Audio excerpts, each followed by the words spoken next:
तमाम देखने और सुनने वालों को प्यार भरा सलाम। रसूल मुकर्रम हज़रत मोहम्मद मुस्तफ़ा सल्लल्लाहु अलैहि वसल्लम अभी कमसिन थे और आपकी उम्र शरीफ महज 12 साल के लगभग थी कि आप अपने चचा हज़रत अबू तालिब के साथ एक काफ़िले की शक्ल में मक्का से बग़र्ज़ तिजारत रवाना हुए। काफ़िले ने मुल्क शाम के जनूब में उस मकाम पर पड़ाव डाला जहाँ करीब ही बसरा या बुसीरा में एक ईसाई राहिब बहीरा रहा करता था। उसने इंजील मुक़द्दस और दूसरी किताबों में ये पढ़ रखा था कि एक आखिरी नबी मक्का में पैदा होंगे। किताबों में उस नबी के पैदा होने की बहुत सी निशानियां भी उसने पढ़ रखी थी। उसके इल्म के मुताबिक वो निशानियां ज़ाहिर होना शुरू हो गई थी। वो वक्त करीब आ चुका था जब अल्लाह के आखिरी नबी का ज़हूर होना था। वो अल्लाह के इस अजीम नबी से मिलने का ख्वाहिशमंद था। जब ये काफ़िला उसके शहर के करीब पड़ाव डाले था तो उसकी मुतजस्सिस निगाहें उस काफ़िले पर मज़कूर थीं। उसके इल्म में जब ये बात आई कि उस काफ़िले में एक बच्चा ऐसा है कि वो धूप में जिस तरफ भी जाता है बादल का एक टुकड़ा उस पर साया फिगन रहता है, तो खबर राहिब को यकीन की हद तक ले गई कि यही अल्लाह के आखिरी नबी हैं। लेकिन 100% तस्दीक के लिए उसे अभी कुछ और भी तजर्बा करना था। उसका इज़्तिराब दिदनी था। हालांकि वो अपनी खानकाह से साल में 1 या 2 बार ही बाहर आता था, लेकिन इस खबर ने उसे फ़ौरन बाहर आने पर मजबूर कर दिया। उसने काफ़िले के तमाम लोगों को खाने पर मदऊ किया। सब लोग दावत पर आए, लेकिन वो 12 साल का बच्चा दावत में मौजूद नहीं था, जिससे वो राहिब मिलने के लिए बेचैन था। उस बच्चे के ना आने से वो बेकरार बाहर की जानिब आया और उस काफ़िले के पड़ाव की जानिब देखने लगा। उसने देखा कि वो 12 साल का बच्चा तन्हा एक दरख्त के नीचे आराम फरमा रहा है। उस राहिब को बेकरारी और बढ़ गई और उसको अब यकीन कामिल हो गया कि ये वही हस्ती हैं, यही वो आखिरी नबी हैं जिसके लिए अल्लाह ताला ने उस पूरी कायनात को पैदा फरमाया है। उस राहिब ने उस दरख्त के बारे में पढ़ रखा था कि इस मुक़द्दस दरख्त के नीचे आखिरी नबी ही होंगे जो आराम फरमाएंगे। उस राहिब ने इज़्ज़त से कमसिन रसूलुल्लाह सल्लल्लाहु अलैहि वसल्लम को ज़ियाफ़त में आने की दरख्वास्त की और फिर लोगों को आगाह किया कि यही वो आखिरी नबी हैं जिनका ज़िक्र पाक मुक़द्दस इंजील में मौजूद है। उस राहिब ने रसूलुल्लाह सल्लल्लाहु अलैहि वसल्लम के चचा हज़रत अबू तालिब को न सिर्फ मशवरा दिया बल्कि इस बात पर राज़ी भी किया कि वो इस अजीम बच्चे को वापस मक्का ले जाएं, क्योंकि बहुत से यहूदी इस मुतबर्रिक बच्चे की जान मुबारक के दुश्मन हैं और वो उनकी तलाश में हैं। हज़ूर अकरम सल्लल्लाहु अलैहि वसल्लम ने ऐलान नबूवत से कबल 3 बार तिजारती सफ़र फरमाया। 2 मरतबा मुल्क शाम गए और 1 बार यमन तशरीफ़ ले गए। ये मुल्क शाम का पहला सफ़र है। इस सफ़र के दौरान बुसरा में बहीरा राहिब के पास आपका क़याम हुआ।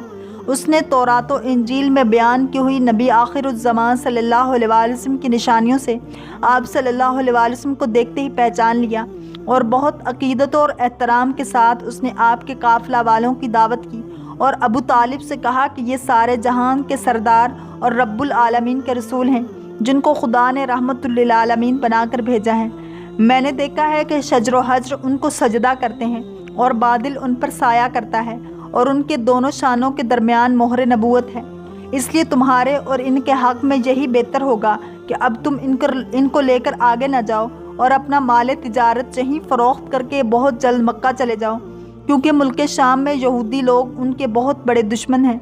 वहाँ पहुँचते ही वो लोग इनको शहीद कर डालेंगे। बहीरा राहिब के कहने पर अबू तालिब को ख़तरा महसूस होने लगा। चुनांचे उन्होंने वहीं अपना तिजारत का माल फ़रोख्त कर दिया और बहुत जल्द हुज़ूर अकरम सल्लल्लाहु अलैहि वसल्लम को अपने साथ लेकर मक्का मुकरमा वापस आ गए। बहीरा राहिब ने चलते वक्त इंतहाई अकीदत के साथ आप सल्लल्लाहु अलैहि वसल्लम को सफ़र का कुछ तोशा भी दिया। जब हज़रत मोहम्मद सल्लल्लाहु अलैहि वसल्लम की उम्र मुबारक 25 साल की हुई तो आप सल्लल्लाहु अलैहि वसल्लम के सिद्क़ व अमानत का शोहरा दूर दूर तक पहुँच चुका था। यहाँ तक कि ज़ुबान खल्क ने आप सल्लल्लाहु अलैहि वसल्लम को अमीन का लक़ब दे दिया था।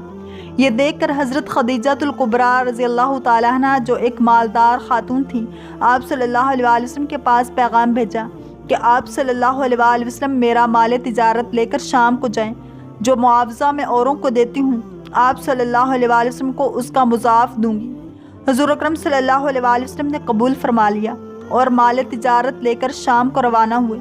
हज़रत खदीजा रज़ियल्लाहु ताला अन्हा का ग़ुलाम मैसरा आप सल्लल्लाहु अलैहि वसल्लम के साथ था, जो आप सल्लल्लाहु अलैहि वसल्लम की खिदमत करता था और आप सल्लल्लाहु अलैहि वसल्लम की ज़रूरियात का मुतकफ़िल था।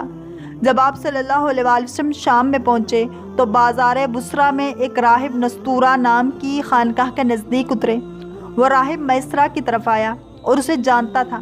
کہا، اے میسرہ، یہ کون ہے جو اس درخت کے نیچے اترے ہیں؟ میسرہ نے کہا، اہل حرم میں سے قریش سے ہی ہیں۔ راہب نے کہا، سوائے نبی کے اس درخت کے نیچے کبھی کوئی نہیں اترا۔ پھر اس نے پوچھا، کیا ان کی دونوں آنکھوں میں سرخی ہے؟ میسرہ نے جواب دیا، ہاں، اور کبھی دور نہیں ہوتی۔ یہ سن کر راہب بولا، یہ وہی ہیں اور یہی آخر الانبیاء ہیں۔ کاش میں ان کو پاؤں جس وقت یہ مبعوث ہوں گے۔ اور میسرہ نے کہا کہ ان سے جدا نہ ہونا اور نیک نیتی سے ان کے ساتھ رہنا، کیونکہ اللہ تعالیٰ نے ان کو نبوت کا شرف عطا کیا ہے۔ حضور اکرم صلی اللہ علیہ وآلہ وسلم بازار بصرہ میں خرید و فروخت کر کے مکہ واپس آئے۔ جب حضرت خدیجہ نے جو عورتوں کے درمیان ایک بالا خانے میں بیٹھی تھی، آپ صلی اللہ علیہ وآلہ وسلم کو آتے ہوئے دیکھا تو دو فرشتے آپ صلی اللہ علیہ وآلہ وسلم کے سر مبارک پر دھوپ سے سایہ کیے ہوئے تھے۔ میسرہ نے حضرت خدیجہ سے بیان کیا کہ میں نے تمام سفر میں آپ صلی اللہ علیہ وآلہ وسلم کا یہی حال دیکھا ہے، اور اس راہب کے قول و وصیت کی خبر دی۔ اللہ تعالیٰ نے اس تجارت میں مضاعف نفع دیا۔ حضرت خدیجہ رضی اللہ تعالیٰ عنہا نے جو دیکھا اور سنا، اس سے ظاہر ہو گیا کہ آپ صلی اللہ علیہ وآلہ وسلم بے شک ساری مخلوق کی طرف اللہ کے بھیجے ہوئے ہیں۔ اس وقت حضرت خدیجہ رضی اللہ تعالیٰ عنہا بیوہ تھیں۔ ان کی 2 شادیاں پہلے ہو چکی تھیں۔ ان کی پاک دامنی کے سب لوگ ان کو طاہرہ کہا کرتے تھے۔ ان کا سلسلہ نسب 5ویں پشت میں حضرت صلی اللہ علیہ وآلہ وسلم کے خاندان سے ملتا ہے۔ حضرت خدیجہ رضی اللہ تعالیٰ عنہا نے امور مذکورہ بالا کو مد نظر رکھ کر واپس آنے کے قریباً 3 مہینے بعد جالہ بن منیبہ کی بہن نفیسہ کی وساطت سے آپ صلی اللہ علیہ وآلہ وسلم کو نکاح کا پیغام بھیجا۔ آپ صلی اللہ علیہ وآلہ وسلم نے اس درخواست کی خبر اپنے چچاؤں کو دی۔ انہوں نے قبول کیا۔ بس تاریخ معین پر حضرت ابو طالب اور حضرت امیر حمزہ رضی اللہ تعالیٰ عنہ اور دیگر رؤسائے خاندان حضرت خدیجہ الکبریٰ کے مکان پر گئے، اور ان کے چچا عمرو بن اسد اور بقول بعض ان کے بھائی عمرو بن خویلد نے ان کا نکاح کر دیا۔ شادی کے وقت ان کی عمر 40 سال تھی۔ حضرت ابو طالب نے نکاح کا خطبہ پڑھا اور 500 درہم مہر قرار دیا۔ یہ حضرت صلی اللہ علیہ وآلہ وسلم کی پہلی شادی تھی۔ حضرت صلی اللہ علیہ وآلہ وسلم کی تمام اولاد حضرت خدیجہ الکبریٰ ہی کے بطن سے ہوئی۔ صرف ایک صاحبزادے جن کا نام ابراہیم تھا، حضرت ماریہ قبطیہ کے بطن سے سن 8 ہجری میں پیدا ہوئے اور سن 10 ہجری میں انتقال فرما گئے۔ اللہ تعالی ہم سب کو عشق مصطفیٰ صلی اللہ علیہ وآلہ وسلم نصیب فرمائے اور دین اسلام پر چلنے والا بنائے۔ اگر آپ کو یہ ویڈیو پسند آئی ہے تو لائک، شیئر اور سبسکرائب کرنا مت بھولیے، تاکہ ایسی ہی اسلامک انفارمیٹیو ویڈیوز آپ تک پہنچتی رہیں۔